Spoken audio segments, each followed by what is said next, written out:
ನಿನ್ನೆ ಈ ಮೂಡ ಹಗರಣ ಎಂದು ಹೊರಕ್ಕೆ ಬಂದಂತಹ ಒಂದು ವಿಷಯಕ್ಕೆ ಇಂದು ಅಡಿಷನಲ್ ಆಗಿ ಹೆಚ್ಚುವರಿಯಾಗಿ ಒಂದಿಷ್ಟು ದಾಖಲೆಗಳು ಹೊರಕ್ಕೆ ಬಂದಿದೆ. ಹಾಗಾಗಿ ಅದು ಹೀಗಿರಬಹುದು ಎಂಬುದನ್ನು ವಿವರಣೆ ಕೊಡುವ ಕೆಲಸ ನಮ್ಮದು. ನಗರಾಭಿವೃದ್ಧಿ ಪ್ರಾಧಿಕಾರ ಮೈಸೂರಿನ ನಿವೇಶನ ಹಂಚಿಕೆಗೆ ಈಗ ಒಂದು ಟ್ವಿಸ್ಟ್ ಎಂದು ಬಣ್ಣಿಸಲಾಗಿದೆ. 50-50 ಅನುಪಾತದಲ್ಲಿ ಭೂಮಿ ಮಂಜೂರಾತಿ ಸಂಬಂಧ ಹೊಸ ವಿಚಾರಗಳು ಅನಾವರಣಗೊಳ್ಳುತ್ತಿವೆ. ಏನಿದು 50-50 ಎಂದರೆ 50% ವಶಪಡಿಸಿಕೊಂಡಿರುವ ಭೂಮಿಗೆ ಹಣದ ರೂಪದಲ್ಲಿ ಪರಿಹಾರವನ್ನು, ಇನ್ನು 50% ಅಷ್ಟು ಜಮೀನನ್ನು ಅಥವಾ ಅಭಿವೃದ್ಧಿಪಡಿಸಿದ ಅಥವಾ ಪಡಿಸದೇ ಇರುವ, ನನಗೆ ಗೊತ್ತಿಲ್ಲ ಅದು ಹೇಗಿದೆಯೋ ಅಷ್ಟು ಜಾಗವನ್ನು ಕೊಡುವುದು. ಇದು 60-40 ಇತ್ತಂತೆ. ಅದನ್ನು ಹಿಂದಿನ ಸರ್ಕಾರ ಅದನ್ನು 50-50ಕ್ಕೆ ಮಾಡಿತ್ತಂತೆ. ಇದು ಕತೆ ಇವರದ್ದು. ಆದರೆ 50% ಪರಿಹಾರನೂ ಕೊಟ್ಟು ಜಮೀನು ಕೊಡೋದು ಹೇಗೆ ಅಂತ ನಂಗೆ ಗೊತ್ತಿಲ್ಲ. ಅದಕ್ಕೆ ಪರಿಹಾರ ಇಲ್ಲ, ನಿಮಗೆ ಬರೀ ಜಮೀನು ತೊಗೊಳ್ಳಿ ಅಂದರೆ okay, that's a correct one. All right. 2020ರಲ್ಲಿ ಜಾರಿಗೆ ತಂದಿದ್ದ 50-50 ಅನುಪಾತ ಆದೇಶವೇ ನಿಯಮಬಾಹಿರ ಎಂಬ ಕಾರಣ 23ರಲ್ಲಿ ಅಂದರೆ 3 ವರ್ಷದ ನಂತರ ನಗರಾಭಿವೃದ್ಧಿ ಇಲಾಖೆ ಅಧೀನ ಕಾರ್ಯದರ್ಶಿ ಆ ಆದೇಶವನ್ನು ಹೊರಡಿಸಿದ್ದಾರೆ.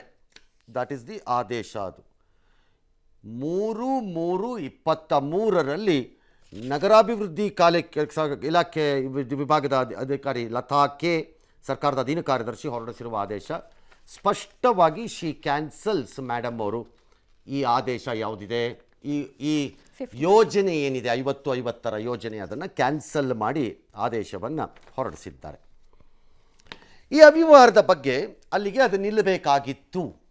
ಅಂದರೆ ಸರ್ಕಾರದ ಆದೇಶ ಬಂದ ಮೇಲೆ ಈ ಇಡೀ ಕಾರ್ಯಕ್ರಮ ನಿಂತು ಬಿಡಬೇಕಿತ್ತು, ಅಥವಾ ಸರ್ಕಾರವೇ ಅದನ್ನು ಮರುಪರಿಶೀಲಿಸಿ ಹೊಸ ಆದೇಶ ಕೊಡಬೇಕಿತ್ತು, ಅಥವಾ ಆದೇಶ ತಲುಪಿದ ನಂತರ ಮೂಡಾದ ಅಧಿಕಾರಿ, ಈ ಪ್ರಕರಣದಲ್ಲಿ ಆಯುಕ್ತರಿರಬೇಕು, ಅವರು ಸರ್ಕಾರದಿಂದ ಹೊಸದಾಗಿ ಮಾಡುವುದಾದರೆ ಕ್ಲಾರಿಫಿಕೇಶನನ್ನು ಕೇಳ್ಕೋಬೇಕಾಗಿತ್ತು. ಆದಂಗಿಲ್ಲ ಕ್ಲಾರಿಫಿಕೇಶನ್ಸ್. ಈ ಮಧ್ಯೆ ಯಾರೋ ಒಬ್ಬರು, ಅಂದರೆ ಸಾರ್ವಜನಿಕ ವಿಚಾರಗಳಲ್ಲಿ ಆಸಕ್ತಿಯನ್ನು ತೋರಿಸುವ ವ್ಯಕ್ತಿಯೊಬ್ಬರು ದೂರು ಕೊಟ್ಟಿದ್ದಾರೆ. ದೂರಿನ ಆಧಾರದ ಮೇಲೆ ಮೈಸೂರಿನ ಜಿಲ್ಲಾಧಿಕಾರಿ DC ರಾಜೇಂದ್ರ ಅವರು ಸರ್ಕಾರಕ್ಕೆ 1 ಅಲ್ಲ 2 ಅಲ್ಲ, ಬರೋಬ್ಬರಿ 15 ಪತ್ರನೋ 16 ಪತ್ರನೋ ಬರೆದು ತುರ್ತು ಕ್ರಮಕ್ಕೆ ಸಮಿತಿ ರಚಿಸಿ ಅಂತ ನಗರಾಭಿವೃದ್ಧಿ ಇಲಾಖೆಗೆ ಶಿಫಾರಸು ಮಾಡ್ತಾರೆ. 15 ಕಾಗದಗಳು ಹೋಗುತ್ತವೆ. ಯಾವಾಗ ಹೋಗುತ್ತಿದ್ದು? ಸರ್ಕಾರದ ಈ ರದ್ದತಿ ಆದೇಶ ಬಂದ ಮೇಲೂ ಅಧಿಕಾರಿಗಳು ಅದನ್ನೇ ಮುಂದುವರಿಸಿದ್ದಾರೆ ಎಂದು ದೂರು ಬಂದ ಹಿನ್ನೆಲೆಯಲ್ಲಿ ಬರೆಯುವ ಕಾಗದ ಅದು. ದೂರು ಬಂದ ನಂತರ ಸರ್ಕಾರ ಆದೇಶ ರದ್ದು ಮಾಡಿಬಿಡ್ತು, ಆದಮೇಲೆ ಅದನ್ನು ಮುಂದುವರಿಸ್ತಿದ್ದಾರೆ. ಧೋಕಾ ಆಗ್ತಿದೆ ಸರ್ಕಾರದ ಆಸ್ತಿ, ಇದಕ್ಕೆ ಅವಕಾಶ ಕೊಡಬೇಡಿ ಅಂತ ಯಾರು ದೂರು ಕೊಟ್ಟಿದ್ದ ಆಧಾರದಲ್ಲಿ ಅವ್ರು ಬರೆದಿರೋದು. ಆಗಲೂ ಏನು ಕ್ರಮ ತಗೊಂಡಿಲ್ಲ ನಗರಾಭಿವೃದ್ಧಿ ಇಲಾಖೆ. All right. ಈ ಮಧ್ಯೆ ಸ್ಪಷ್ಟನೆ ಕೇಳಿ ಈ ಮೂಡ ಆಯುಕ್ತರು ಯಾರಿಗೋ ಫೆಬ್ರವರಿ 8ನೇ ತಾರೀಕು ಈ DC ಕಾಗದಾನ ಬರೀತಾರೆ. ಅವರು ಒಂದು ಕಾಗದ ಬರೀತಾರೆ DC, ಯಾರಿಗೆ? ಆಯುಕ್ತರಿಗೆ ಬರೀತಾರೆ. ಆದರೆ ಆಯುಕ್ತರು ಅದಕ್ಕೆ ಸ್ಪಂದಿಸುವುದೂ ಇಲ್ಲ, ಉತ್ತರವನ್ನೂ ಕೊಡುವುದಿಲ್ಲ. ಯಾವ ಪ್ರಯೋಜನವೂ ಆಗಿರಲಿಲ್ಲ ಅನ್ನೋದು ಈಗ ಬಯಲಾಗ್ತಿದೆ. ಅಂದರೆ ಈಗ ಗೊತ್ತಾಗಬೇಕಾಗಿರೋದು ನೆಕ್ಸ್ಟ್ ಸ್ಟೇಜಲ್ಲಿ DC ಮೂಡ ಆಯುಕ್ತರಿಗೆ ಕಾಗದ ಬರೆದು ವಿವರಣೆ ಕೊಡಪ್ಪ ಅಂತ ಕೇಳಿದ ಮೇಲೂ ಈ ರೀತಿ ಆಸ್ತಿ ಹಂಚಿಕೆ ಆಗಿದೆಯಾ? ಆಗಿದ್ದರೆ ಶುದ್ಧ ದಗಾತನ, ಅದು ಶುದ್ಧ ದಗಾತನ. ಅದು ಮಾತ್ರ ಪಕ್ಕಾ ಕ್ರೈಮು ಮತ್ತು ಪಕ್ಕಾ ಡಿಫ್ರಾಡಿಂಗ್ ದ ಸ್ಟೇಟ್ ಪ್ರಾಪರ್ಟಿ. ಆವಾಗ once the DC issues a notice ಅವರೇ ಕ್ಲಾರಿಫಿಕೇಶನ್ ಲೆಟರ್ ಕೇಳಿದಾಗ ಆಯುಕ್ತರದನ್ನು ಪಕ್ಕಕ್ಕೆ ಹಾಕಿಬಿಟ್ಟು he will continue to do, ಸಾರ್ವಜನಿಕ ಆಸ್ತಿನ ಕೊಡ್ತಾ ಹೋಗ್ತೀನಿ, ಸರ್ಕಾರದ ರದ್ದತಿ ಆದೇಶ ಇದ್ದರೂ ಅಂತ ಮಾಡಿದ್ದರೆ ಆ ಡೇಟ್ ಆದಮೇಲೆ he should be criminally held liable. ಅವ್ರಿಗೆ ಆ power ಕೊಟ್ಟಿದ್ಯಾರು? he should be criminally held liable. ಒಂದು. ಎರಡನೇದು ವರ್ಗ ಪರ್ಗ ಅಲ್ಲ, he should be immediately suspended and an inquiry should be ordered. ಹಾಗಾಗಿದ್ರೆ ಈ ದಾಖಲೆಗಳು ಇದು ಹೀಗೆ ಹೋಗ್ತಾ ಇದ್ರೆ ಬರ್ಬೋದು, ಅದು ಸಂಬಂಧಪಟ್ಟಿದ್ದು ನನಗೆ ಗೊತ್ತಿಲ್ಲ ಏನು ಅಂತ. ಈ ಮಧ್ಯೆ ಈ ರದ್ದತಿ ಹಿನ್ನೆಲೆ ನಿಯಮದ ಹಿಂದಕ್ಕೆ ಪಡೀಬೇಕು, ಚೀಫ್ ಮಿನಿಸ್ಟರ್ ವೈಫ್ ಕೊಟ್ಟಿರೋದನ್ನು ಹಿಂದಕ್ಕೆ ಪಡೀಬೇಕು ಅನ್ನೋ ವಾದ ಎದ್ದಿದೆ. ಆ ಪ್ರಕರಣಕ್ಕೆ ಈಗ ಬರೋಣ. ಅಲ್ವಾ? ನಿಯಮ ಬಾಹಿರ ಅಂದಮೇಲೆ ಏನು ನೋಡೋಣ, ಅದನ್ನ ಈಗ ನೆಕ್ಸ್ಟ್ ಹೇಳೋಣ. Yes sir. 50 ಸೈಟ್ ಹಗರಣದಲ್ಲಿ ಏನಿದೆ ಅಂತ ಮೈಸೂರು ಡಿ ಸಿ ಹೇಳಿರೋದು ಏನು? ಡಿ ಸಿ ಸರ್ಕಾರಕ್ಕೆ ಒಂದಕ್ಕೆ ಅವ್ರು ಕಾಗದ ಬರೆದಿಲ್ಲ, ಆಯುಕ್ತರಿಗೂ ಬರ್ದಿದ್ದಾರೆ. ಆಯುಕ್ತರಿಗೂ ಬರೆದಿದ್ದಾರೆ. ಹೌದು. The commissioner has ignored it or connived or arrogance. ಮೂರಲ್ಲಿ ಏನೋ ಒಂದು ಆಗಿದೆ ಇಲ್ಲಿ, ನನಗೆ ಗೊತ್ತಾಗ್ತಿಲ್ಲ ಇದು ಏನು ಅಂತ. ಪತ್ರ ಬರೆದ ಮೇಲೂ ಉತ್ತರಿಸಿಲ್ಲ ಅಂದರೆ ಸೊ ಈಗ ಚೀಫ್ ಮಿನಿಸ್ಟರ್ ಕೇಸಿಗೆ ಬರೋಣ, ಯಾಕಂದರೆ ಅಲ್ಲಿಂದ ತಾನೇ ಇದೆಲ್ಲ ಸ್ಟಾರ್ಟ್ ಆಗ್ತಾ ಇರೋದು ಗಲಾಟೆ. 50-50 ಅನುಪಾತದಲ್ಲಿ ಡಿ ಸಿ ಬರೀತಾರೆ, ನಿವೇಶನದ ಹಂಚಿಕೆ ನಿರ್ಣಯ ನಿಯಮ ಬಾಹಿರ ಎಂದು ರದ್ದು ಮಾಡಲಾಗಿದೆ. ಯಾರು? ಮೇಡಮ್ ಲತಾ ಅನ್ನೋರು, ಯಾರು ಆಫೀಸರ್ ಅವರು, 2023 ಸರ್ಕಾರದ ಅಧೀನ ಕಾರ್ಯದರ್ಶಿ. 23/3 ಅಂದರೆ ಮಾರ್ಚಿ 3ನೇ ತಾರೀಕು 23ರಲ್ಲಿ ಬರೆದಿರುವ ಕಾಗದ. ಹೌದು, ರದ್ದು. ಅದನ್ನು ಇವರು ಹೇಳ್ತಾರೆ, ಆ ಪ್ರಕಾರ ಅದು ರದ್ದಾಗಿದೆ. ಹಾಗಾಗಿ ಅನುಪಾತದಲ್ಲಿ ಹಂಚಿಕೆಯಾದ ನಿವೇಶನಗಳ ಕ್ರಯ ಮತ್ತು ನೋಂದಣಿಯನ್ನು ಸ್ಥಗಿತಗೊಳಿಸಿ ಅಂತ ಬರೀತಾರೆ. ಮುಂದುವರ್ಸೋದು ಬೇಡ. ಮೂಡಾ ಸಭೆಯ ನಿರ್ಣಯ ಅನುಷ್ಠಾನಕ್ಕೆ ಮುನ್ನ ಸರ್ಕಾರದ ಅನುಮೋದನೆ ಪಡೆಯಬೇಕಿತ್ತು.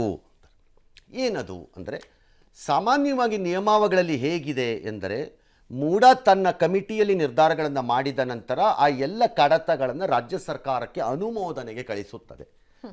ರಾಜ್ಯ ಸರ್ಕಾರ ಅನುಮೋದಿಸಿದ ನಂತರ ಅವೆಲ್ಲ ಜಾರಿಗೆ ಬರಬೇಕು. ಬರುತ್ತೆ. ಹಾಂ, ಇವ್ರು ಹೇಳಿದ್ರು ನೀವು ಪಡೆದೇ ಇಲ್ಲ, ರಾಜ್ಯ ಸರ್ಕಾರದ ಕಮಿಟಿನೇ ತೀರ್ಮಾನ, ಕಮಿಟಿನೇ ಫೈನಲ್, ಕಮಿಟಿನೇ ಕ್ಲೋಸ್ ಅಂತಂದಿದ್ದೀರಿ. ರಾಂಗ್. ಮೂಡಾ ಆಯುಕ್ತರು ಸಭೆಯ ನಿರ್ಣಯಕ್ಕೆ ಸರ್ಕಾರದಿಂದ ಅನುಮೋದನೆಯನ್ನು ಪಡೆದಿಲ್ಲ. ಒಂದು ಸರಿ ಸಭೆ ನಡೆದಾಗ 50 ವಿಷಯ ಬರ್ಬೋದು, 60 ಬರ್ಬೋದು, 70 ಬರ್ಬೋದು, 100 ಬರ್ಬೋದು. ಅದನ್ನು ಅನುಮೋದನೆ ಪಡಿಬೇಕು ಸರ್ಕಾರದ್ದು ಈ ಥರದ್ದು ನಡಾವಳಿಯಲ್ಲಿ. That is the act, powers of the state and the local body. ಬಿಡಿಯ ನಿಯಮಗಳನ್ನು ಮೂಡಾಗೆ ಅನ್ವಯಿಸುವ ಅಧಿಕಾರದ ಬಗ್ಗೆ ಆಯುಕ್ತರು ದಾಖಲೆ ಒದಗಿಸಿಲ್ಲ. ಓಕೆ, ಈ ನಿಯಮ ಬಿಡಿಯಲ್ಲಿದೆ ಅಂತ ಇರಬಹುದು. ಬಿಡಿಎದು ಆ್ಯಕ್ಟು ಬೇರೆ, ಲೋಕಲ್ ಬಾಡಿಗಳಲ್ಲಿ, ಮೂಡಾಗಳಲ್ಲಿ, ಸ್ಥಳೀಯ ಸಂಸ್ಥೆಗಳದ್ದು ಆ್ಯಕ್ಟು ಬೇರೆ. ಅದಾಗಬೇಕು ಅಂತ ಅದಕ್ಕೆ ಪ್ರತ್ಯೇಕವಾದ ಆದೇಶವೇ ಬೇಕು, ಸಪ್ರೇಟ್, ಬೇರೆ ದಾರಿ ಇಲ್ಲ. ಕೋರ್ಟ್ ಆದೇಶ ಒಪ್ಪಲಾಗದ ಸನ್ನಿವೇಶದಲ್ಲಿ ಅದನ್ನು ಪ್ರಶ್ನಿಸುವ ಅವಕಾಶ ಇದ್ದರೂ ಪ್ರಶ್ನೆ ಮಾಡಿಲ್ಲ. ಓಕೆ, ಅಂದರೆ ಕೋರ್ಟ್ ಯಾರೋ ಹೋಗಿರ್ತಾರೆ, ಲ್ಯಾಂಡನ್ನು ಕಳ್ಕೊಂಡವರು, ಜಮೀನನ್ನು. ಕೋರ್ಟ್ ಏನೋ ಒಂದು ಆದೇಶ ಕೊಟ್ಟಿರುತ್ತೆ, ಅದನ್ನು ಜಮೀನು ಕಳ್ಕೊಂಡವ್ರ ಪರವಾಗೇ ಬಂದಿರಬಹುದು ಆದೇಶ. ತಪ್ಪು ಅಂತ ಹೇಳೋಕ್ಕಾಗಲ್ಲ ಅದನ್ನು. ಆದರೆ ಅದನ್ನು ಪ್ರಶ್ನೆ ಮಾಡಲಿಕ್ಕೆ ಜಾಗ ಇದ್ದರೆ ಅದನ್ನು ಪ್ರಶ್ನೆನೇ ಮಾಡಿಲ್ಲ ನೀವು ಅಂತ ಇವ್ರ ವಾದ. ಅಂದರೆ you have not challenged it ಅಂತ. ಸರ್ಕಾರದ ನಿರ್ದೇಶನ ಉಲ್ಲಂಘಿಸಿ ಸೈಟ್ ಹಂಚಿಕೆ ಆರೋಪಕ್ಕೆ ಆಯುಕ್ತರು ವಿವರಣೆ ಕೊಟ್ಟಿಲ್ಲ. Why this officer has not answered. ಅಕ್ರಮ ಆಗಿದ್ದರೆ ಉಲ್ಲಂಘನೆ ಆಗಿದೆ ಅಂದಮೇಲೆ ಅಕ್ರಮನೇ. ಓಕೆ, ಸೊ ಈಗ ಚೀಫ್ ಮಿನಿಸ್ಟರ್ ಗಲಾಟೆ ತಗೊಂಡಿದ್ದಾರೆ ಇವರು, ಹೌದಾ? ಓಕೆ, ಸಿ ಎಮ್ದು ವಿಚಾರಕ್ಕೆ ಬಂದರೆ, ಅಂದರೆ ಅಥವಾ ಅವರು ಪತ್ನಿಗೇನೋ ಕೊಟ್ಟಿರು ಹಂಚಿಕೆ ಆಗುತ್ತೆ. ಯಾವಾಗಲೂ 20 ವರ್ಷದ ಹಿಂದೆ ಅವರ ಜಮೀನನ್ನು ಪ್ರಾಧಿಕಾರದವರು ಅವರ ಪರಿವ್ಯಾಪ್ತಿಗೆ ಬರದೇನೆ ಬಳಸಿಕೊಂಡಿದ್ದಾರೆ ಅಲ್ವಾ? ಹಾಗೆ ಬಳಸ್ಕೊಳ್ಳೋಕ್ಕೆ ಬರಲ್ಲ. ಯಾರದ್ದು ಜಮೀನಿಗೆ ಹೋಗಿ ಯಾರೋ ಕೆರೆದ್ಬಿಟ್ಟು ರಸ್ತೆ ಮಾಡಿಬಿಟ್ಟು ಚರಂಡಿ ಹಾಕ್ಬಿಟ್ಟು ನಾನು ಫೈಟ್ ಮಾಡ್ತೀನಿ ಅಂದರೆ ಮಾಡೋಕ್ಕಾಗಲ್ವಲ್ಲ. ಮತ್ತು ಅದಕ್ಕೊಂದು ಪರಿಹಾರ ಘೋಷಣೆ ಮಾಡಿದ್ದೀವಿ. ನೀನು ನನಗೆ ಹೇಳ್ದೇನೆ ನೀನು ಮಾಡಿಬಿಟ್ಟು ಪರಿಹಾರ ಘೋಷಣೆ ಮಾಡಿಬಿಟ್ರೆ, the question now is, so was it a legal acquisition or an illegal acquisition? Question. If it is illegal ಅಂತಾದರೆ ನೋಟಿಫಿಕೇಶನ್ ಅಂತ ಏನು ಮಾಡಿರ್ತಾರೆ ಭೂಸ್ವಾಧೀನಕ್ಕೆ, ಅದರಲ್ಲಿ ಆ ಸರ್ವೆ ನಂಬರ್ಗಳು ಅಥವಾ ಜಮೀನಿನ ವಿವರಗಳೇ ಇಲ್ಲ. ಅಕ್ವೈರ್ ಹೆಂಗೆ ಮಾಡ್ತೀರಿ? ಒಂದು ವೇಳೆ ಇದ್ದರೆ ಆಗ ಲೀಗಲ್ ನೋಟಿಫಿಕೇಶನ್ ಆಗತ್ತದು, ಅದು ಲೀಗಲಿ ಅಕ್ವೈರ್ಡ್ ಆಗುತ್ತೆ. ಆಗ ಪರಿಹಾರ ಕೊಟ್ಟಿದ್ದನ್ನು ಅವ್ರು ಸ್ವೀಕಾರ ಮಾಡ್ಬೋದು, ಇಲ್ದಿರ ಕೋರ್ಟಲ್ಲಿ ಹೋಗಿ ಚಾಲೆಂಜ್ ಮಾಡ್ಬೋದು. ಕೋರ್ಟ್ ಆದೇಶ ಏನು ಬರುತ್ತೋ ಆ ಪ್ರಕಾರ ನಡ್ಕೋಬೇಕು ಅಲ್ಲಿ. ಈ ಮಧ್ಯದಲ್ಲಿ ಆಗಿರೋದು ಏನು ಇವಾಗ? ಇದು ನಡೆದಿರೋದು ಯಾವಾಗಲೂ 20 ವರ್ಷದಲ್ಲಿ ಅಥವಾ 15 ವರ್ಷದಲ್ಲಿ 16 ವರ್ಷದಲ್ಲಿ ಯಾವಾಗಲೂ ನಡೆದೋಗಿದೆ. 21ರಲ್ಲಿ BJP ಸರ್ಕಾರ ಇದ್ದಾಗಲೇ ಮೂಡಾ ಅನ್ನೋರು ಏನು ಮಾಡಿದ್ದೀರಿ, ಇವರು ಶ್ರೀಮತಿ ಅವರ ಜಮೀನಿಗೆ ಈ ಅನುಪಾತದ ಆಧಾರದಲ್ಲಿ ಬದಲಿಯನ್ನು ಕೊಡಬೇಕು ಅಂತ ಹೇಳಿ ನಿರ್ಣಯವನ್ನು ಮಾಡಿದ್ದಾರೆ. ಈ ನಿರ್ಣಯ ರಾಜ್ಯ ಸರ್ಕಾರಕ್ಕೆ ಬಂದಿರುತ್ತೆ. ಅದಕ್ಕೆ ಅಪ್ರೂವಲ್ ಬಂದಿದ್ದು ಆಗಿಬಿಟ್ಟಿದ್ರೆ ಅದು ಸಮಸ್ಯೆನೇ ಆಗಲ್ಲ. ಅದು ಬಂದಿದೆಯಾ ಗೊತ್ತಿಲ್ಲ, ಈಗ ಬಂದಂಗೆ ಕಾಣಿಸ್ತಿಲ್ಲ ಈಗ ಸದ್ಯಕ್ಕಿಲ್ಲಿ. ನಂಬರ್ 1. ನಂಬರ್ 2 ಪ್ರಾಬ್ಲಮ್ ಆಗ್ತಿರೋದು ಎಲ್ಲಿ ಅಂತಂದರೆ, ಇದರಲ್ಲಿ ಲ್ಯಾಂಡ್ ಲೂಸರ್ದ್ ಪ್ರಾಬ್ಲಮ್ ಅಲ್ಲ ಇದು. ಯಾರು ಜಮೀನನ್ನು ಕಳ್ಕೊಂಡಿದ್ದಾರೋ ಅವ್ರದ್ದಲ್ಲ, ಸರ್ಕಾರದ ಅಧಿಕಾರಿಗಳು ನಡ್ಕೊಂಡಿರೋ ಪ್ರಾಬ್ಲಮ್ ಇದೀಗ ನೆಕ್ಸ್ಟು ಬಂದಿರೋದಿಲ್ಲಿ. ಹೌದು. ಓಕೆ, ಅವ್ರದ್ದು ಅಪ್ರೂವಲ್ ಆಯಿತೋ ಬಿಡ್ತೋ ಮೇಡಮ್ದು ನನಗೆ ಗೊತ್ತಿಲ್ಲ, ಅದು ಬಂತಿಲ್ಲ ಈಗ ವಾಪಸ್ಸಿಗ. ಈ ಮಧ್ಯದಲ್ಲಿ ಇವರು ಏನು ಮಾಡಿದ್ದಾರೆ, ಆ 21ರ ನಡಾವಳಿ ಆಧಾರದ ಮೇಲೆ 23ರಲ್ಲಿ ಅವರಿಗೆ ಬದಲಿಯಾಗಿ ಎಷ್ಟೋ ನಿವೇಶನಗಳನ್ನು ಕೊಟ್ಬಿಟ್ಟಿದ್ದಾರೆ. ಈಗ ಇಲ್ಲಿ ಪ್ರಶ್ನೆ ಬರೋದು ಏನು ಅಂತಂದರೆ, ಭಾಳ ಸರಳವಾದ ಪ್ರಶ್ನೆ ಅದು. 23ರಲ್ಲಿ ನೀವು ನಿವೇಶನಗಳನ್ನು ಕೊಟ್ಟಾಗ ಈ ರದ್ದತಿ ಆದೇಶ ಬಂದ ಮೇಲೆ ನಿವೇಶನ ಕೊಟ್ಟರು ಮೊದಲೇ ಕೊಟ್ಟಿದ್ರು ಅಂತ. ಓಕೆ. ಮೊದಲೇ ಕೊಟ್ಬಿಟ್ಟಿದ್ರೆ ಈ ರದ್ದತಿ ಆದೇಶ ಅದಕ್ಕೆ ಅನ್ವಯ ಆಗಲ್ಲ. ಆದರೆ ನಡಾವಳಿಗೆ ಅನುಮತಿ ಪಡೆಯದೇ ಮಾಡಿದ್ದು ಅನ್ವಯ ಆಗ್ಬೋದೇನೋ, ಪ್ರಾಬ್ಲಮ್ ಆಗ್ಬೋದು ಅದು. ಬಟ್ ಇಲ್ಲಿದ್ರೆ ಆಗಲ್ಲ. ಈ ರದ್ದತಿ ಬಂದ ಮೇಲೆ ಮಾಡಿದರೆ ದಾಟ್ಸ್ ಎ ಪ್ರಾಬ್ಲಮ್. ಆಗ ಅಲ್ಲಿ ಪ್ರಾಬ್ಲಮ್ ಸ್ಟಾರ್ಟ್ ಆಗುತ್ತದೆ. ನಂಬರ್ 1 ಯಾರ್ದು, ಇವ್ರ ವಿಚಾರದಲ್ಲಿ, ಚೀಫ್ ಮಿನಿಸ್ಟರ್ ವಿಚಾರ. ಈ ರದ್ದತಿ ಆದೇಶ ಬಂದ ಮೇಲೇನಾದರೂ ಮೂಡಾ ಕಮಿಷನರ್ ಆಗಲಿ ಯಾರೇ ಆಗಿರಲಿ, ನೀವು ನಡಾವಳಿಗಳಲ್ಲಿ ಇಂತಹ ಪ್ರಕರಣಗಳನ್ನು ಪಾಸ್ ಮಾಡಿ ಅವ್ರಗಳಿಗೂ ಏನಾದರೂ ಬದಲಿ ಜಾಗ ಕೊಟ್ಟಿದ್ದರೆ ಆಬ್ಸಲ್ಯೂಟ್ ಕ್ರಿಮಿನಲ್ ಆ್ಯಕ್ಟ್ ಅದು ಬೈ ಎ ಕಮಿಷನರ್ ಅವಾಗ.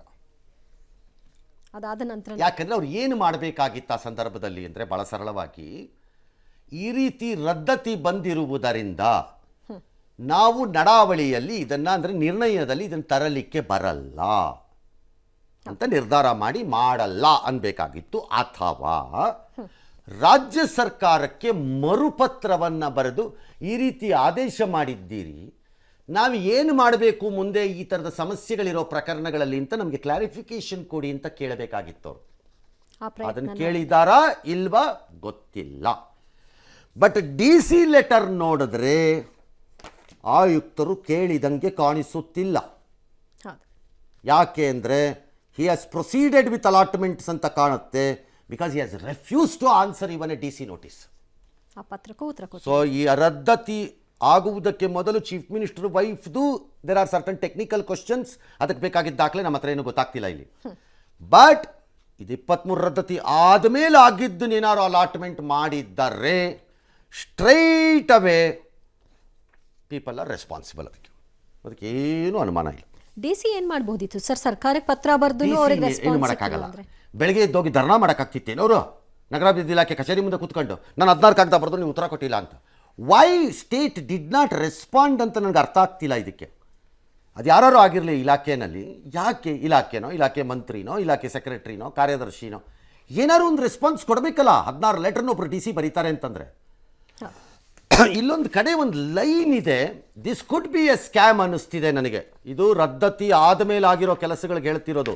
ನಾನು ಚೀಫ್ ಮಿನಿಸ್ಟರ್ ವೈಫ್ ಇನ್ನೂ ಹೇಳಿಲ್ಲ, ಆ ಥರ ಆಗಿದೆ ಅಂತ ನಾನು ಹೇಳಿಲ್ಲ ಇನ್ನೂ.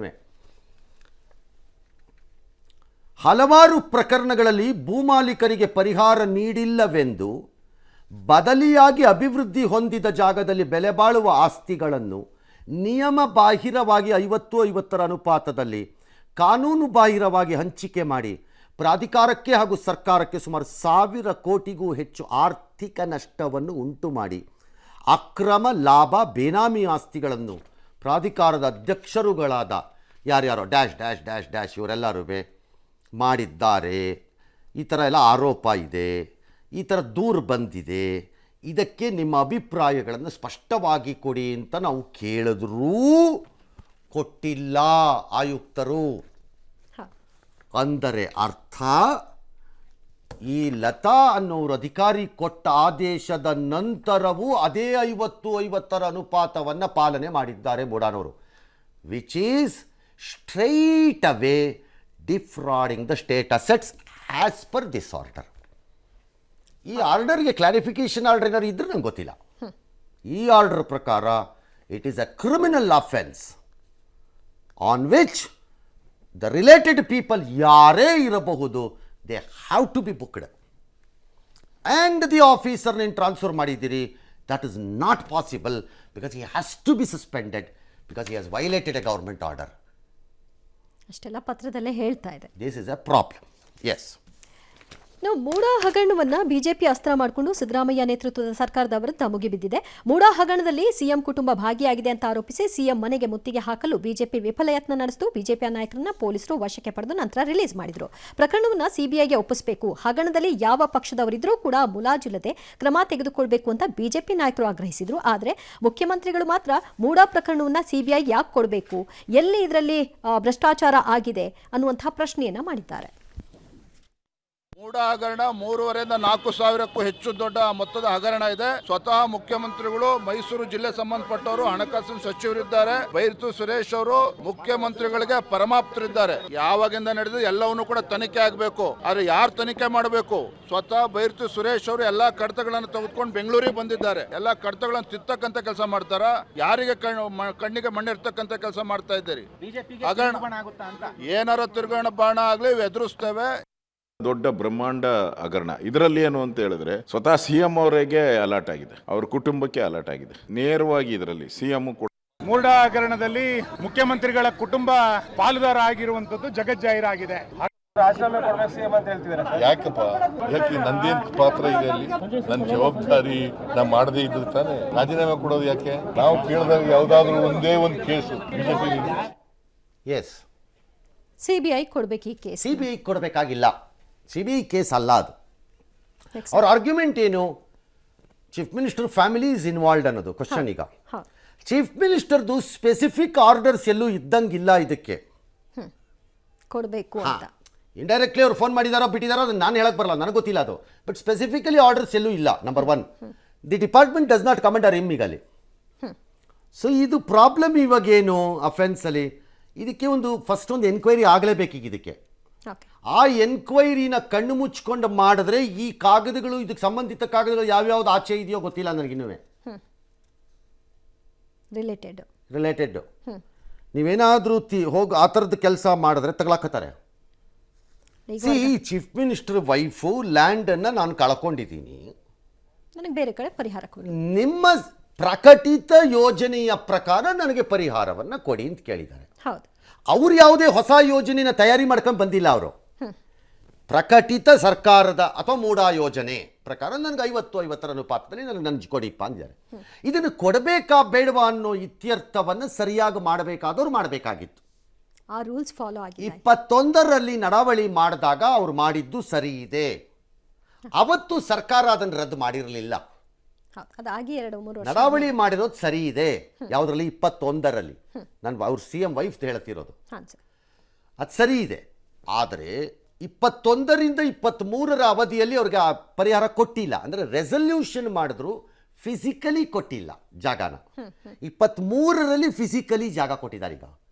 ಸೊ ಈ ಜಾಗ ಕೊಡುವಾಗ ಈ ಆದೇಶ ರದ್ದತಿ ಬಂದ್ಬಿಟ್ಟಿತ್ತಾ ಇಲ್ವಾ ಪ್ರಶ್ನೆ ನಂಬರ್ 1. ನಂಬರ್ 2, ಈ ಆದೇಶ ರದ್ದತಿ ಆದಮೇಲೆ ಇನ್ಯಾರದ್ದು, ತಿಮ್ಮ, ರಂಗ, ಯಾರೋ ದಿವ್ಯ ಜ್ಯೋತಿ, ಯಾರೋ ಅವ್ರದ್ದು ಎಲ್ಲ ಮಾಡಿದೀರಾ? ಕ್ವಶನ್ನು. DC ಹೇಳ್ತಾರೆ ಮಾಡಿದೀರಿ ಅಂತಾರೆ, ಮುಂದುವರಿಸ್ಬಿಟ್ಟಿದ್ದೀರಿ ಅಂತಾರೆ. ಹಾಗಿದ್ರೆ ಅದು ಯಾರು ಮತ್ತು ಯಾಕೆ? ನಂಬರ್ 3, ಸರ್ಕಾರದ ಆದೇಶವನ್ನು ಪಾಲನೆ ಮಾಡಲಿಲ್ಲ ಅಂದಾಗ ಇಲಾಖೆ ಏನು ಮಾಡ್ತಿದ್ರಿ? ನಂಬರ್ 4, ಈ ಇಲಾಖೆಗೆ DC ಕಾಗದ ಬರೆದಿದ್ದಕ್ಕೆ ಇಲಾಖೆ ರಾಜ್ಯ ಸರ್ಕಾರದ ಮಟ್ಟದಲ್ಲಿ ಯಾಕೆ ಉತ್ತರ ಕೊಡಲಿಲ್ಲ 16 ಕಾಗದಕ್ಕೆ? ನಂಬರ್ 5, ಮೂಡ ಕಮಿಷನರ್ಗೆ ನೋಟಿಸ್ ಕೊಟ್ಟರು DC ಅವ್ರು ರಿಪ್ಲೈ ಮಾಡಲಿಲ್ಲ ಅಂದಾಗ ಅವ್ರ ಮೇಲೆ ಕ್ರಮ ತಗೋಬೇಕಿತ್ತೋ ಇಲ್ವೋ? ನಂಬರ್ 7, ಅವ್ರನ್ನ ವರ್ಗ ಮಾಡುವುದರಿಂದ ಏನಾಗ್ತಾ ಇದೆ ಇದರಲ್ಲಿ? ನೋ, ಈ ಕೆನಾಟ್ ಬಿ, ಬರೀ ವರ್ಗ ಆಗದು. ಸಾಕ್ಷ್ಯನಾಶ ಆಗೋದನ್ನು ತಪ್ಸೋಕೆ ವರ್ಗ ಮಾಡಿದೀವಿ. ವರ್ಗ ಅಲ್ಲ, ಅದು ಸಸ್ಪೆನ್ಷನ್ನೇ. ಅದು ಅದಾಗಬೇಕಿತ್ತು ನನ್ನ ಪ್ರಕಾರ. ಗೊತ್ತಿಲ್ಲ, ಸರ್ಕಾರದ ಮರುವಾದ ಏನಾದರೂ ಇದ್ದರೆ ಯಾರಾದರೂ ನನಗೆ ಎಕ್ಸ್ಪ್ಲೈನ್ ಮಾಡಿದ್ರೆ ಹೇಳ್ಬೋದು. ಈ ಆದೇಶಕ್ಕೆ ಸರ್ಕಾರದ ಅನುಮೋದನೆ ಸಿಕ್ಕಿಲ್ಲ ಅಂದರೆ ಹಾಗಾದರೆ ಕೊಟ್ಟಿದ್ದು ಕೂಡ ಪ್ರಾಬ್ಲಮ್ ಆಗತ್ತೆ. ಆ ಡೇಟ್ ಆದಮೇಲೆ ಆಗಿದ್ದರೆ ಆಗ ರದ್ದು ಮಾಡಬೇಕು ಅನ್ನೋದು ಬರುತ್ತೆ. ಬಟ್ ಆಗಲಿ ಅದಕ್ಕೆ ಖಾತಾ ಆಗೋಗಿರುತ್ತೆ, ಎಲ್ಲ ಆಗಿರುತ್ತೆ. ಬಟ್ ಅದಕ್ಕೇನು ಆದೇಶ ಬರುತ್ತೋ ನನಗೆ ಗೊತ್ತಿಲ್ಲ. ಇದು ನನ್ನ ಪ್ರಕಾರ ಈಗ ನಾನು ಅರ್ಥ ಮಾಡ್ಕೊಂಡಿದ್ದು. ಸೊ ಇಲ್ಲಿ 2 ಆಗಿದೆ. ಒಂದು, ಚೀಫ್ ಮಿನಿಸ್ಟರ್ ವೈಫಿನ ವಿಚಾರದಲ್ಲಿ ನಡಾವಳಿಯನ್ನು 21ರಲ್ಲಿ ತಪ್ಪು ಅನ್ನಕ್ಕೆ ಬರಲ್ಲ, ಬಿಕಾಸ್ ಅವತ್ತು ಆ ರದ್ದತಿ ಇರಲಿಲ್ಲ. 23 ಮತ್ತು ಅವ್ರು ಮೇಡಮ್ ಬಂದು ಕೇಳಿದ್ದು ತಪ್ಪು ಅಂತ ಹೇಳಕ್ಕೆ ನಾನು ಆಗಲ್ಲ. ಯಾಕಂದರೆ ಅವ್ರು ನಾನು ಕಳ್ಕೊಂಡಿದ್ದೀನಿ, ನಿಮ್ಮ ಪ್ರಕಟಿತ ಯೋಜನೆ ಪ್ರಕಾರ ನಂಗೆ ಕೊಡಿ ಅಂತ ಕೇಳ್ತಿದ್ದಾರೆ ಅಷ್ಟೇ. ಯಾರಾದರೂ ಕೇಳ್ತಾರೆ. ನಾನು ಕೇಳ್ತೀನಿ, ಇನ್ನೊಬ್ರು ಕೇಳ್ತಾರೆ, ಮತ್ತೊಬ್ರು ಕೇಳ್ತಾರೆ. ಅದನ್ನು ಕೊಡಬೇಕಾ ಬೇಡವ ಅನ್ನೋ ನಿರ್ಧಾರ ಅವ್ರು ಮಾಡಬೇಕಾಗಿತ್ತಷ್ಟೇ, ಕರೆಕ್ಟ್. ಆದರೆ 23ರಲ್ಲಿ ರದ್ದತಿ ಆದೇಶ ಬಂದ ಮೇಲೆ ಸೈಟ್ ಕೊಟ್ರ ಮೊದಲೇ ಕೊಟ್ಬಿಟ್ಟಿದ್ರ ಅನ್ನೋದು ನನಗೆ ಗೊತ್ತಾಗ್ತಿಲ್ಲ. ನಂಬರ್ 1. ನಂಬರ್ 2, ಬೇರೆ ವ್ಯಕ್ತಿಗಳ ಕೇಸ್ಗಳಲ್ಲಿ ಏನಾದರೂ ತಗೊಂಬಂದು ಸೆಟ್ಲ್ಮೆಂಟ್ ಮಾಡಿದರೆ ಈ ರದ್ದತಿ ಆದ ಮೇಲೂ that is a criminal act. ಮುಲಾಜಿಲ್ದೆ ಕ್ರಮ ಮುಲಾಜಿಲ್ಲ. ಎಸ್. ಏನು ಇದು ಜೊತೆಗೆ ಅವ್ರೇನೋ ಇವತ್ತು ಸಿಕ್ಕಾಪಟ್ಟೆ ಪ್ರೊಟೆಸ್ಟ್ ಮಾಡಿದ್ರಂತೆ, ಪೊಲೀಸರು ಎಳೆದಾಡಿದ್ದಾರೆ ಅವ್ರನ್ನ, ಗುಂಪಲ್ಲಿ ಮನೆಗೆ ಹೋಗಿದ್ದಾರೆ. ಗುಂಪಲ್ಲಿ ಯಾಕೆ ಹೋದ್ರಿ, ಎಲ್ಲ ಒಟ್ಟಿಗೆ ಹೋಗಬೇಕಾಗಿತ್ತು. ಏನು ನಿಮ್ಮ ಯೂನಿಟಿ ಇಷ್ಟೇನಾ, ಅಥವಾ ಒಂಥರ ಏನು ಗೊರಿಲ್ಲಾ ಅಟ್ಯಾಕ ನಿಮ್ಮದು ಬಿ ಜೆ ಪಿಯವರದ್ದು? ಹಾಂ ಸರಿ, ಒಬ್ಬೊಬ್ಬರು ಒಂದೊಂದು ಕಡೆಯಿಂದ ನುಗ್ಗಿದ್ದಾರೆ. ವಾಲ್ಮೀಕಿ ನಿಗಮ ಹಗರಣದಲ್ಲೂ CM ತಲೆದಂಡಕ್ಕೆ BJP ಆಗ್ರಹ. ಯಾಕೆ ಮಂತ್ರಿ ನಾಗೇಂದ್ರನ್ ಬಂಧಿಸಿಲ್ಲ, FIR ಯಾಕೆ ಆಗಿಲ್ಲ ತತ್ತೆಲ್ಲ ತರಾಟೆಗೆ ತಗೊಂಡಿದ್ದಾರೆ. Dash dash dash. ನೋಡೋಣ ಅವ್ರ ಪ್ರೊಟೆಸ್ಟು. ಮುಖ್ಯಮಂತ್ರಿಗಳೇ ನೇರ ಆಪಾದನೆಗೆ ಒಳಗಾಗಿದ್ದಾರೆ. ಅವರ ಒಂದು ನಾಯಕತ್ವದಲ್ಲಿ ಇದು ಜರುಗಿದೆ. ಕೇವಲ ಒಂದು ಮಂತ್ರಿಯ ರಾಜೀನಾಮೆಯನ್ನು ಕೊಡಿಸಿ ಅವರೆಲ್ಲ ಒಂದ್ ಕಡೆ ಕುರ್ಚಿಗೆ ಅಂಟಿಕೊಂಡಿದ್ದಾರೆ. ಹಾಗಾಗಿ ಮೊದಲನೇದಾಗಿ ನಮಗೆ ಬೇಕಾಗಿರೋ ರಾಜೀನಾಮೆ ಸನ್ಮಾನ್ಯ ಮುಖ್ಯಮಂತ್ರಿಗಳಾಗಿರುವಂತಹ ಸಿದ್ದರಾಮಯ್ಯನವರ ರಾಜೀನಾಮೆ. ಅವ್ರ ರಾಜೀನಾಮೆಯನ್ನು ಕೊಡೋ ಮೂಲಕ ಒಂದು ಪ್ರಾಮಾಣಿಕವಾಗಿ ತನಿಖೆ ಆಗ್ಲಿಕ್ಕೆ ಸಾಧ್ಯವಾಗುತ್ತೆ. ಹಣಕಾಸು ಖಾತೆ ಸಚಿವರು ಮಾನ್ಯ ಮುಖ್ಯಮಂತ್ರಿಗಳು ಮಹರ್ಷಿ ವಾಲ್ಮೀಕಿ ಅಭಿವೃದ್ಧಿ ನಿಗಮದ 187 ಕೋಟಿ ರೂಪಾಯಿ ಲೂಟಿಯಾಗಿದೆ. ಲೂಟಿ ಹಣ ಎಲ್ಲೋಯ್ತು? ಲೂಟಿ ಹಣ ಕಾಂಗ್ರೆಸ್ ಚುನಾವಣೆಗೆ ಬಳಕೆ ಮಾಡ್ಕೊಂಡಿದೆ. ಅದಕ್ಕಾಗಿ ನಾಗೇಂದ್ರ ಮೇಲೆ FIR ಹಾಕ್ತಿಲ್ಲ. ನಾಗೇಂದ್ರನ ಅರೆಸ್ಟ್ ಮಾಡಿದ್ರೆ ಅವರು ಬಹಳ ಸ್ಪಷ್ಟವಾಗಿ ಇವ್ರನ್ನೂ ಹೇಳ್ಕೊಂಡ್ಬಿಡ್ತಾರೆ ಅನ್ನೋ ಭಯ ಇವ್ರಿಗೆ ಕಾಡ್ತಾ ಇದೆ.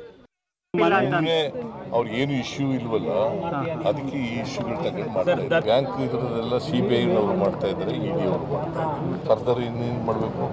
ಎಂಕ್ವೈರಿನಲ್ಲಿ ರಿಪೋರ್ಟ್ ಬರಬೇಕಲ್ವೇನಪ್ಪ? ಓಕೆ, ಈ ಪ್ರಕರಣದಲ್ಲಿ 2 ವಿಷಯ ಇದೆ. ನಂಬರ್ 1, ನಾಗೇಂದ್ರನ ಮೇಲೆ FIR ಅಥವಾ ವಿಚಾರಣೆಗೆ ಯಾಕೆ ಕರೆದಿಲ್ಲ? ಒಂದು ನೋಟಿಸು ಕೊಟ್ಟಿಲ್ಲ. ನಾನು ಐ ಆಮ್ ಸರ್ಪ್ರೈಸ್ಡ್. ಯಾಕೆ ಅಂದ್ರೆ ಅವ್ರು ಭಾಗಿ ಅಂತಲ್ಲ ಹೇಳಿಲ್ಲ. ಅವ್ರಿಗೆ ಒಂದು ವಿಚಾರಣೆಗೆ ನೋಟಿಸು ಕೊಡೋಕ್ಕೆ ಅವ್ರದ್ದು ಏನೂ ಪಾತ್ರ ಇಲ್ಲ, ಅವ್ರಿಗೂ ಅದಕ್ಕೂ ಸಂಬಂಧ ಇಲ್ಲ ಅನ್ನೋದ್ರೆ ರಾಜೀನಾಮೆ ಯಾಕೆ ಕೊಟ್ಟರು ಅಂತ ಅರ್ಥ ಆಗ್ತಿಲ್ಲ. ಒತ್ತಡಕ್ಕೆ ಮಾಡಿದು ಕೊಟ್ರಾ? ಪಾಸಿಬಲ್ ಅವ್ರದ್ದು ಇನ್ವಾಲ್ವ್ಮೆಂಟ್ ಇಲ್ಲದೆ ಇರ್ಬೋದು. ನಾನು ಐ ಕೆನಾಟ್ ಸೇ ಅವ್ರು ಡೈರೆಕ್ಟಾಗಿ ತಿಂದು ಹಾಕ್ಬಿಡ್ತಾರೆ ದುಡ್ಡನ್ನ ಅಂತ ನಾನು ಹೆಂಗೆ ಹೇಳಿ? ಹಂಗೆ ಹೇಳಕ್ಕೆ ನನ್ನ ಕೈಲಿ ಗೊತ್ತಿಲ್ಲ, ನನ್ನ ಹತ್ರ ಇನ್ನೂ ಏನೂ ಇಲ್ಲ ಅದನ್ನು ಹೇಳಕ್ಕದ. ಆದರೆ ರಾಜೀನಾಮೆಯನ್ನು ಯಾಕೆ ಕೊಟ್ಟರು? ಆಗ ಮೃತ ವ್ಯಕ್ತಿಯ ಡೆತ್ ನೋಟ್ನಲ್ಲಿ ಮೌಖಿಕ ಆದೇಶ ಅದೇನು ಬೇಕಾದ್ರೂ ಇರಲಿ, ಇವರೊಂದು ನೋಟಿಸಾರು ಕೊಟ್ಟವ್ರು, ಕೆಲವೊಂದು ವಿಚಾರಣೆನಾದ್ರು ತಗೋಬೇಕಲ್ಲ. ಇಲ್ಲದ್ರೆ ರಾಜೀನಾಮೆಗೆ ಬೆಲೆ ಏನು? Why does A politician ರಿಸೈನ್ಸ್? ಯಾಕೆ ರಾಜೀನಾಮೆ ಕೊಡ್ತಾರೆ? ತನ್ನದು ಯಾವುದೇ ನೋಟಿಸು ತಗೊಳ್ಳೋಷ್ಟು ನಾನೇನು ತಪ್ಪು ಮಾಡಿಲ್ಲ ಅಂದಾಗ ರಾಜೀನಾಮೆ ಯಾಕೆ ಕೊಡ್ತಾರೆ ಅವರು? ನೆಸೆಸಿಟಿ ಏನು? That somebody should ask. Number 1. CT Ravi ಹೇಳ್ತಾರೆ ಕಾಂಗ್ರೆಸ್ನವ್ರು ಬಳಸ್ಬಿಟ್ಟಿದ್ದಾರೆ ಅಂತ. ನಾನು ವಿ ಕೆನಾಟ್ ಸೇ ಕಾಂಗ್ರೆಸ್ನವರು ಚುನಾವಣೆಗೆ ಬಳಸ್ಕೊಂಡಿದ್ದಾರೆ, ಯಾರು ತಿಂದುಬಿಟ್ಟಿದ್ದಾರೆ ಕಾಂಗ್ರೆಸ್ನಲ್ಲಿ ಡ್ಯಾಶು ಅಂತ ನಾವು ಹೇಳೋಕ್ಕಾಗಲ್ಲ. ಬಟ್ ನಾಗೇಂದ್ರ ಎಸ್ಕೇಪ್ ಆಗ್ತಿದ್ದಾರೆ ಅನ್ನೋದು BJPಯ ಅಭಿಪ್ರಾಯವಾದರೆ ದರ್ ಇಸ್ CBI. ನೀವು ಪದೇ CBI ಕೊಡಿ ಅಂತಿಲ್ಲ. ಈ ಕೇಸಲ್ಲಿ ಆಲ್ರೆಡಿ CBI ಇದೆ. CBI has the powers to reach Nagendra. ಅದನ್ನು ಸ್ಟಾಪ್ ಮಾಡೋಕ್ಕಾಗಲ್ಲ ಯಾರುವೆ. CBIಗೆ ಆ ಅಧಿಕಾರ ವ್ಯಾಪ್ತಿಯಲ್ಲಿದೆ ಅದು. ದೇ ಕ್ಯಾನ್ ರೀಚ್ ನಾಗೇಂದ್ರ ಬೇಕಾರೆ. So let CBI do it. ಇವ್ರು ಯಾಕೆ ಮಾಡ್ತಿಲ್ಲ ಪ್ರಶ್ನೆ ಕೇಳಿಬೇಕಾ? ನನ್ನ ತಪ್ಪಲ್ಲ. ಬಟ್ ನೀವು ಎಲ್ಲನೂ ಈಗ ಯಾವುದೋ ಇನ್ನೊಂದು ಪ್ರಕಾರ CBI ಕೊಡಿ ಅಂತೀರಲ್ಲ, ಹಾಗಾಗಿ ಯು ಬಿಲೀವ್ ಇನ್ CBI ಅಂತ ಆಯ್ತು ಅವಾಗ. So that very same CBI can move. Nobody stops. ವಿಚಾರಣೆ ಮಾಡ್ಬೋದು.